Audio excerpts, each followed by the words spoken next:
আসসালামু আলাইকুম। Hello everyone, কেমন আছেন সবাই? খুবই সুন্দর একটি রেসিপি নিয়ে চলে আসলাম।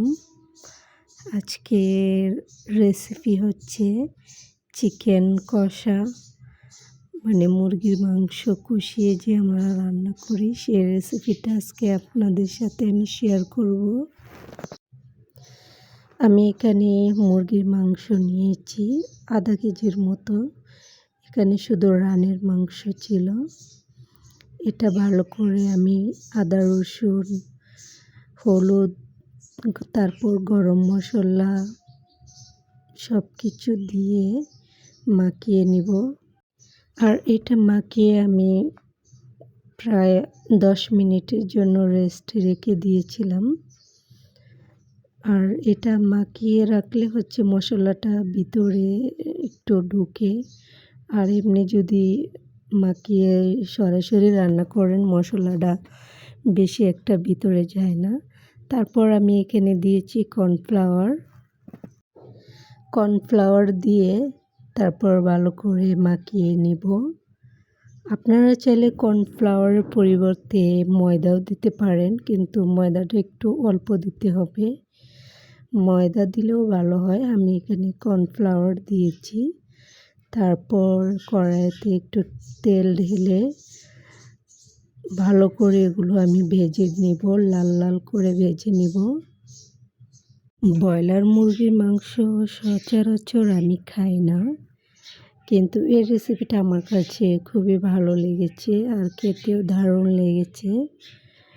মুরগির মাংস আমি কমই পছন্দ করি।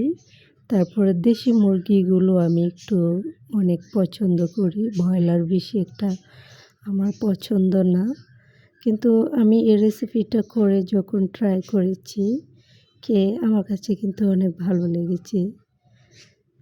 আর যারা ব্রয়লার মুরগি একদম পছন্দ করেন না তারা এই রেসিপিটা ট্রাই করে দেখতে পারবেন, খেতে কিন্তু দারুণ লাগবে। এখানে আমার চিকেনগুলো সব ভাজা হয়ে গেছে। তারপরে একই তেলে আমি পেঁয়াজ কুচি দিয়ে দিলাম, দিয়ে এটাকে আমি ভালো করে ভেজে নিব। তারপর এখানে আমি দিয়েছি টমেটো এবং পেঁয়াজ বাটা। টমেটো ও পেঁয়াজ আমি আগে ব্লেন্ড করে রেখেছি।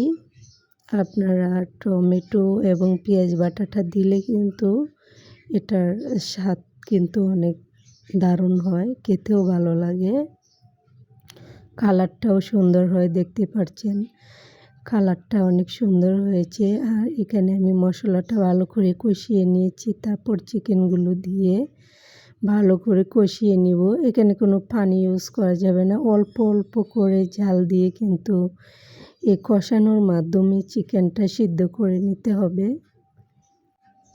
তারপর আমি এখানে দিয়েছি সস। আমি এখানে হট সসটা ব্যবহার করেছি। আপনারা চাইলে ব্যবহার করতেও পারেন, নাও করতে পারেন, কিন্তু এখানে সসটা দিলে খেতে কিন্তু দারুণ লাগে, একটু মিষ্টি মিষ্টি লাগে, ভালো লাগে খেতে। দেখতে পাচ্ছেন এখানে আমার চিকেনটা প্রায় রান্না শেষের দিকে হয়ে গেছে। আর কালারটাও কিন্তু অসাধারণ হয়েছে।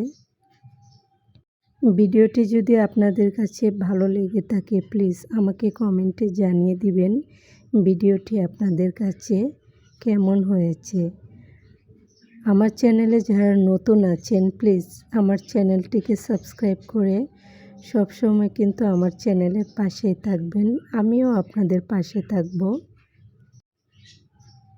সবাইকে অনেক অনেক ধন্যবাদ। সবাই ভালো থাকবেন। খোদা হাফেজ।